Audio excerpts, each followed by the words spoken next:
Bonjour, une Golden Cross a été validée sur le Bitcoin. Est-ce un signal bullish? C'est ce que nous allons voir dans l'analyse du jour. Mais avant de commencer, n'oubliez pas de vous abonner, de mettre un petit pouce bleu et de laisser un commentaire. D'ailleurs, je tenais à remercier fortement tous ceux qui, à chaque vidéo, n'oublient jamais de mettre leur petit commentaire, leur petit pouce bleu. Ça fait très plaisir. On n'est pas beaucoup sur la chaîne, mais je sais qu'il y a un noyau vachement dur qui sont toujours présents, qui mettent toujours leur pouce bleu, leurs commentaires, et pour ça, je vous en remercie énormément. Bref, aujourd'hui, rappelez-vous, je vous avais dit qu'on ferait l'analyse weekly, mais finalement, je me suis aperçu que j'avais oublié de vous parler de la Golden Cross hier, donc on va le faire aujourd'hui. Donc on va plus faire une analyse daily, le court terme et la Golden Cross. Et on fera l'analyse weekly jeudi et vendredi tout simplement. Donc sans perdre de temps, on va se diriger vers la cryptomap du jour qui est plutôt bien verte. Le Bitcoin rebondit depuis quelques heures. Les altcoins, eux, en profitent pour rebondir d'autant plus. Notamment on a AGX avec un joli 27%, FET avec un joli 24%, Casper qui nous fait un petit 11%, et GRT qui s'enflamme, qui nous fait un joli 42%, très chaud GRT en ce moment. Le CryptoFear 54, rien de nouveau, on va pas s'attarder ni perdre de temps sur ça aujourd'hui. Le dollar, comme on avait vu, le premier objectif du rebond, c'était les 0,236. On les a pratiquement touchés à quelques micros. Donc c'est possible qu'il s'arrête là sur rebond. Voilà. Sinon, vous savez que la deuxième target, c'est les 0,382. Donc le dollar, un petit rejet. Le Bitcoin en profite pour rebondir. Souvent, ça arrive qu'il soit corrélé sur le court terme, mais pas tout le temps. Nous, ce qui nous intéresse, c'est le long terme. Pour l'instant, l'analyse du dollar, elle n'a pas changé. On attendait ce rebond et ensuite une continuation baissière pour que, bien entendu, le Bitcoin, lui, puisse continuer la hausse sereinement. Voilà, on va pas s'attarder non plus dessus aujourd'hui, on le voit assez régulièrement. On va plutôt passer directement au Bitcoin, qui est un peu plus intéressant. Donc, le Bitcoin. Je vais déjà enlever les alarmes pour pas que ça sonne et ça fasse du bruit et ça nous gêne. Donc, qu'est-ce qu'on a?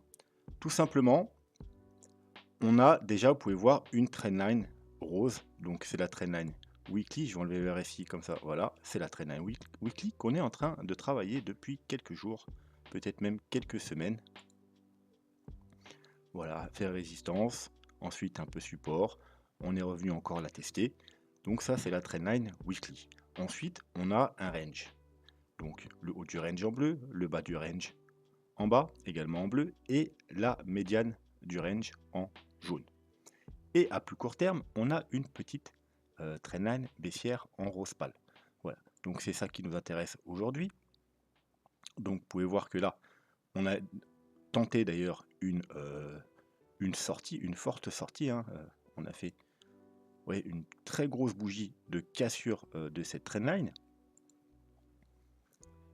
Pas encore validée, hein, la bougie n'est pas clôturée. Ensuite, il nous faut bien entendu une bougie de confirmation. Alors bien entendu, les plus agressifs peuvent toujours descendre dans les petits time frames hein, et rentrer sur le petit time frame tout simplement avec des stops du coup beaucoup plus serrés.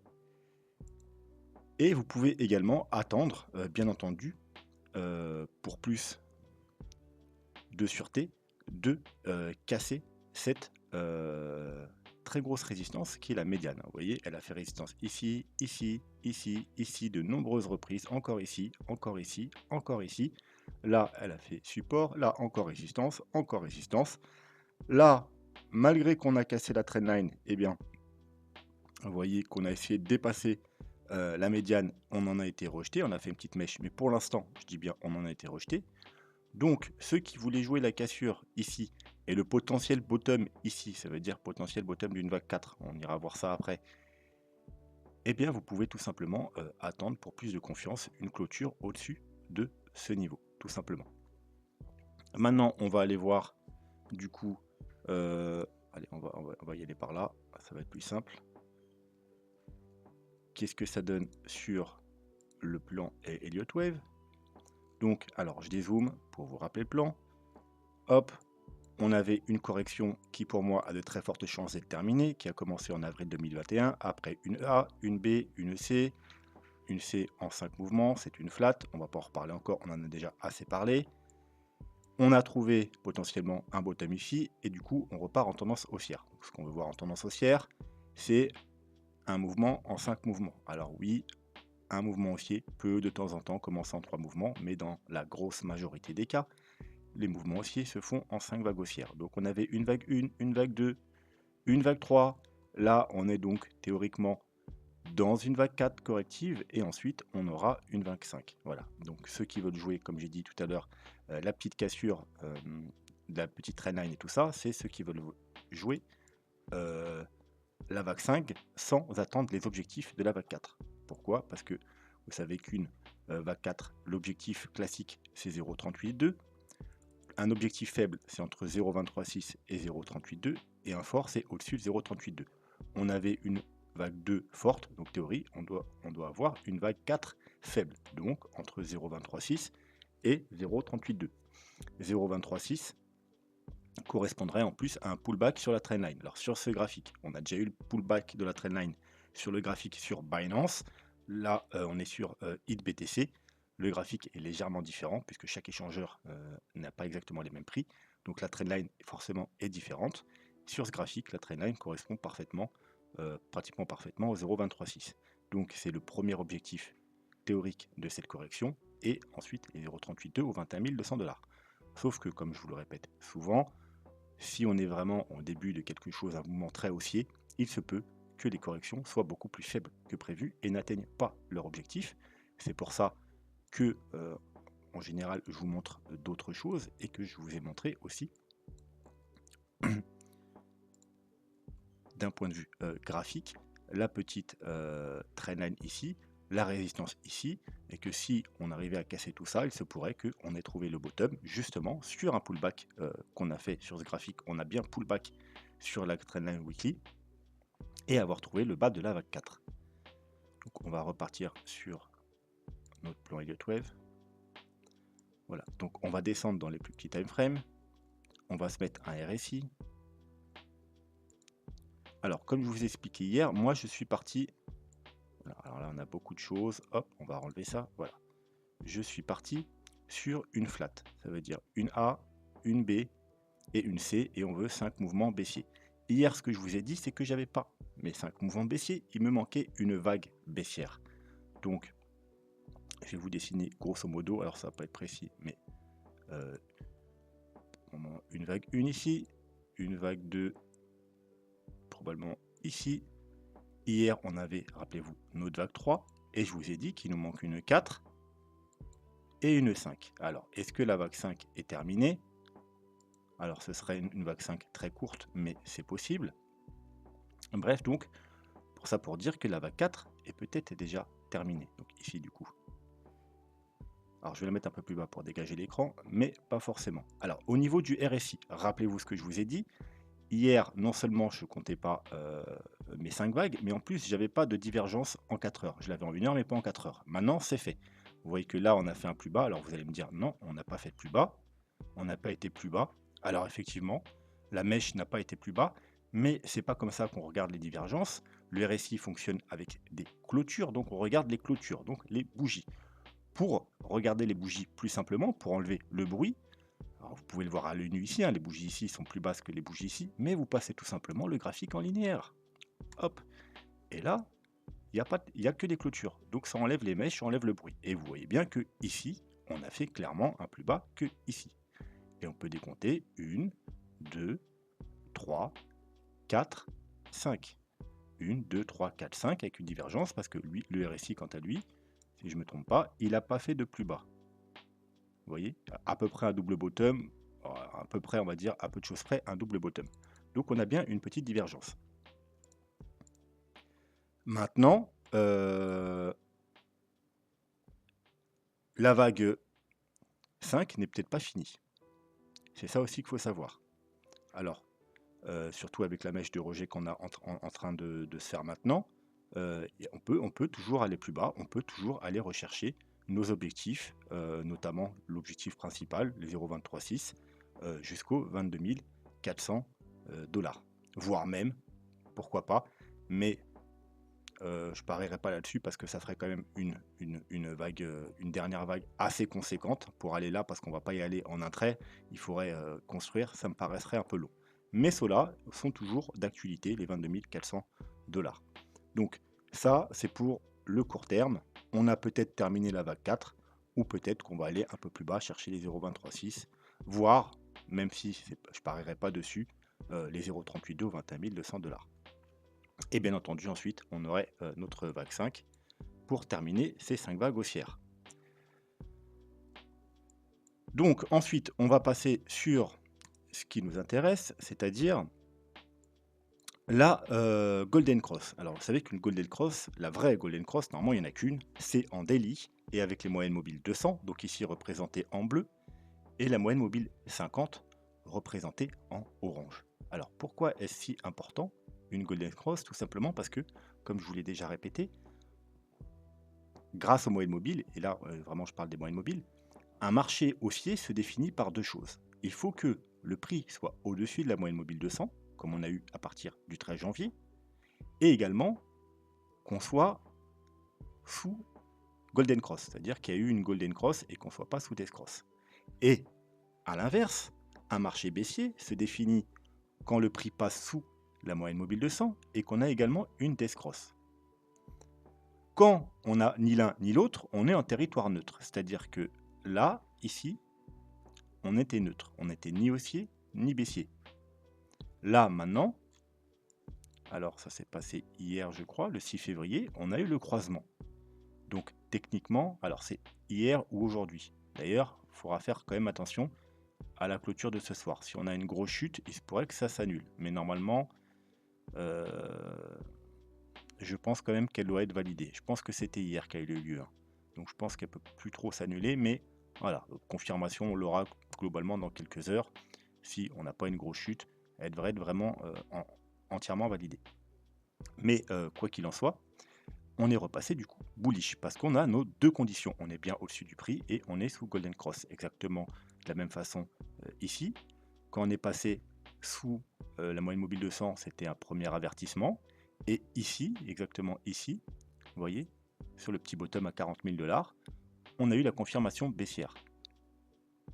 On repassait en marché baissier. Vous voyez qu'ensuite, on a vraiment eu notre marché baissier pendant plus d'un an.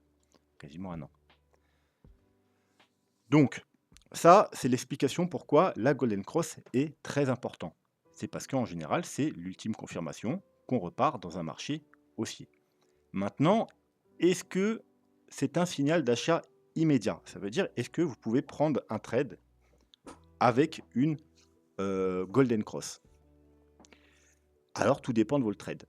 J'aurais tendance à dire non, surtout si c'est un trade court terme, parce que, en général, que ce soit une Death Cross ou une Golden Cross, eh bien, le jour, aux alentours, un jour avant, hein, le même jour ou le lendemain, autour de la Death Cross ou de la Golden Cross, il y a un mouvement inverse qui se produit. Regardez, on va juste voir ici. Vous voyez que la Death Cross a eu lieu quelque part ici. Et on était sur un petit rebond. Alors après seulement on a eu la chute.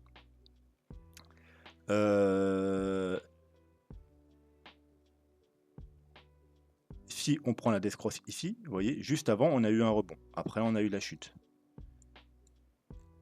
Et on va remonter plus loin. Parce qu'en ce moment, c'est plus même les Golden Cross qui nous intéressent.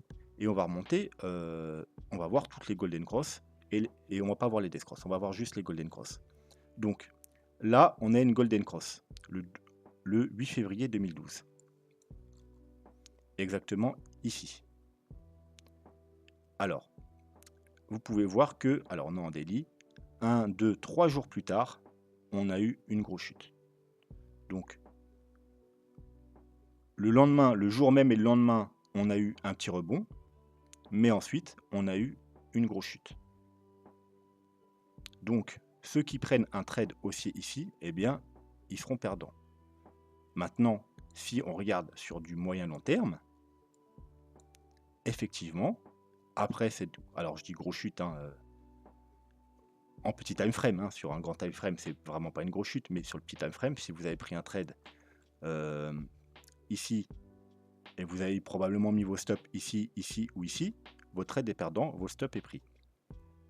Par contre, si vous faites de l'achat pour du moyen long terme, bien évidemment, vous avez acheté à 5 dollars et ensuite, avant de repasser baissier, on est monté jusqu'à 1281 dollars. Donc sur du long terme, c'est très bien. Ensuite, on va avancer un peu et on va regarder ce qui s'est passé au bull market suivant, c'est-à-dire en 2015. On a notre Golden Cross ici, on va zoomer un peu. Et qu'est-ce qui se passe? Eh bien, ça monte pas, ça descend. Et on a une grosse chute, une grosse chute. Une grosse chute qui nous a même fait retomber au bottom, ça veut dire aux environs des 160 dollars. Mais si on dézoome un peu et qu'on regarde le moyen et long terme, on peut voir que par la suite, on a monté et on est passé de environ 200 dollars à 20 000 dollars. Ensuite, on peut voir que vu que là, c'était une chute très importante, qu'est-ce qu'on a eu? On a eu une autre death cross par la suite. Donc en gros, et ça je vous l'avais expliqué, ça peut arriver de temps en temps que la première death cross soit une, comme j'appelle ça, les fake death cross, une fausse. Suivie d'une fake golden cross, excuse-moi, suivie d'une fake death cross, parce que vous voyez là, on a une death cross, regardez, on est là, hein, on est au bottom de la petite correction qu'on a là, et si pareil, si vous vendez là, eh bien, boum, vous voyez, votre trade il sera totalement perdant. Donc fake death cross, on monte, et là on a la deuxième death cross, donc la vraie death cross, celle-ci qui ne sera pas annulée, mais encore une fois, vous voyez, prudence, parce qu'on a la golden cross, effectivement on continue à monter un peu, mais après on a une grosse correction. Mais sur le moyen long terme, encore une fois, c'est très bullish.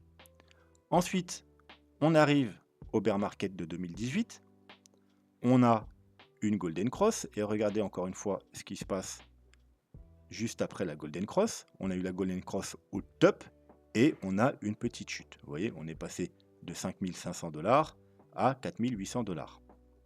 Donc encore une fois, si vous prenez un petit trade court terme, il y a de fortes chances que vous soyez perdant. Mais sur le moyen long terme, c'est bullish. Alors, ensuite, il s'est passé à peu près la même chose qu'on a eu au bear market au début du bull market et au fin du bear market de 2015, c'est-à-dire que ça fait golden cross, hein, même si on a quand même été assez haut, hein, mais au final, on est redescendu pratiquement en double bottom. Hein. On avait fait un 3200, là on est au 3800. Donc à peu près, pratiquement la même chose qu'on a eu ici. Et donc, re-death cross, et par la suite, re-golden cross.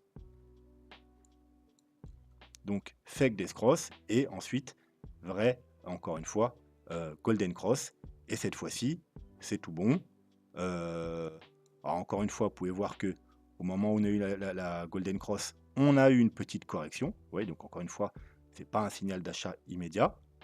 Mais ensuite, sur le moyen long terme, tout va bien. On est passé des 9000 dollars jusqu'aux 65-70 000 dollars. Et vous voyez qu'on n'est jamais, pendant toute la période, retourné en dessous de la moyenne mobile de 100. On n'a pas eu de death cross jusque ici, où on a eu une death cross, puis une golden cross, et ensuite ça nous mène à maintenant.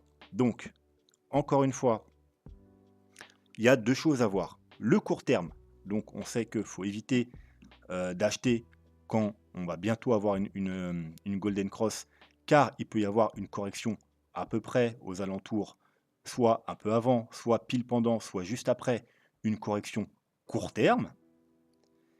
Et ensuite, si on refait comme les deux bear market précédents, il est possible qu'on ait une correction, alors là c'est plus quelques semaines après, plus importante, et d'annuler cette golden cross, d'avoir une death cross, où tout le monde va avoir peur du coup, mais ça sera probablement une fake death cross, et ensuite on remontera et on aura une nouvelle golden cross. Alors cette grosse correction pourra effectivement nous amener à faire un double bottom, voire même aller un peu plus bas, ou pas d'ailleurs.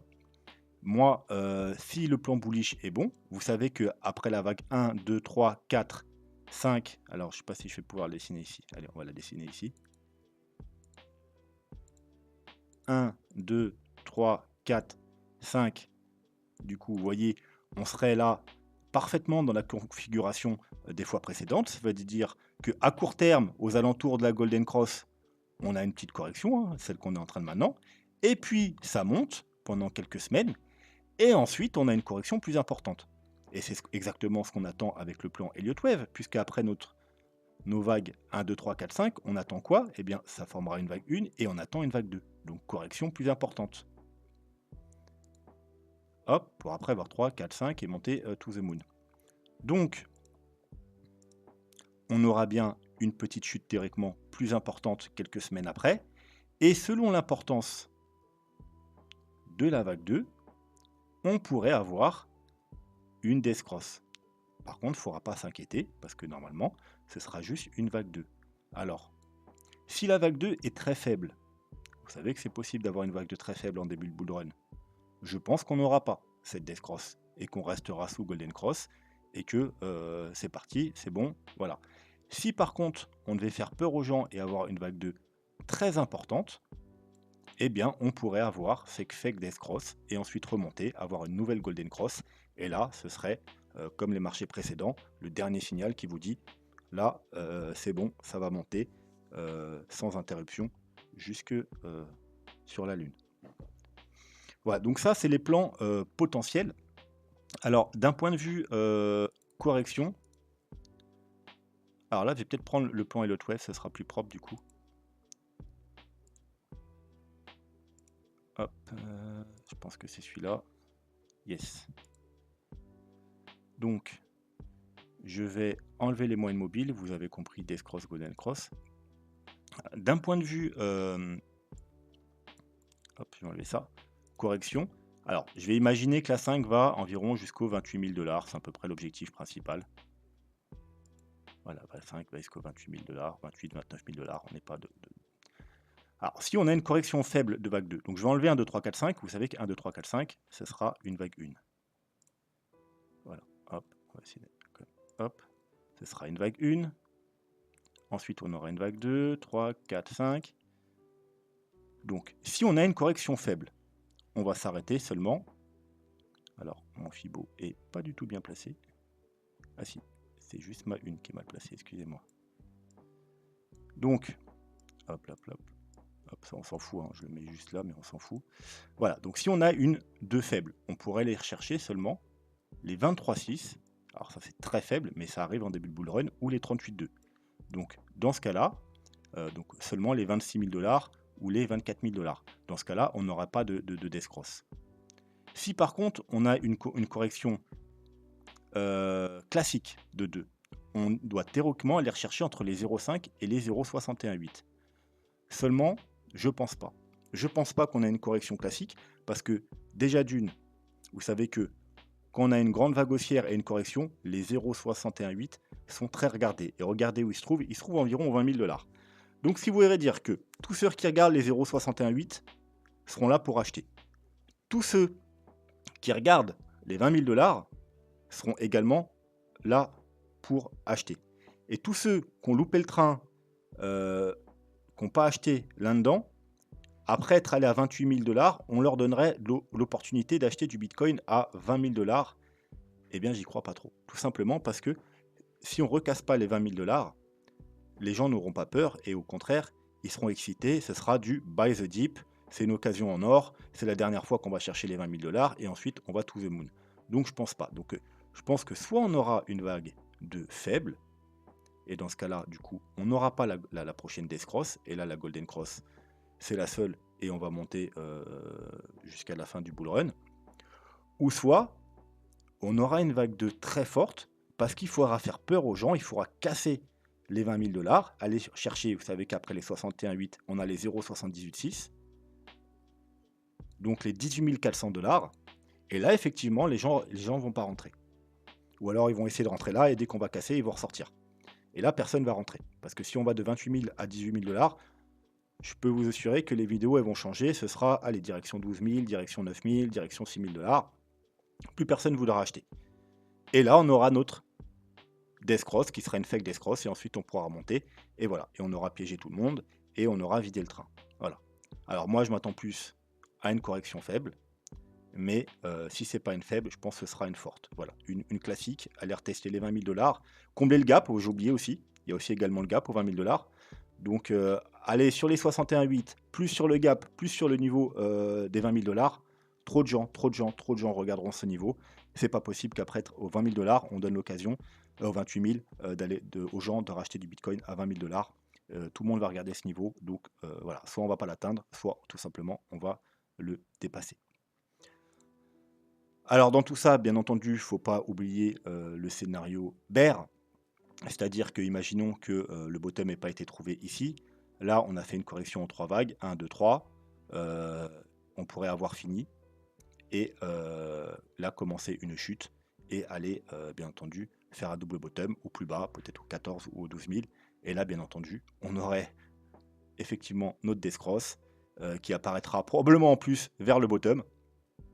Et là, tout le monde paniquera. Et mettons, on va au 14 000, on a la death cross, ce sera probablement le bottom. Tout le monde paniquera, annoncera un Bitcoin à 6 000, hop, on aurait un rebond. Et plus tard, on aurait notre fameuse deuxième golden cross et pour monter to the moon. Voilà, donc j'espère que vous avez bien compris. Donc, pour résumer, la golden cross, c'est bien. Dans la plupart du temps, sur du moyen long terme, ça nous donne des gros mouvements haussiers. Sur le très court terme, en général, aux alentours d'une golden cross, on a une petite correction. Et sur le moyen terme, du moins dans les 2 précédents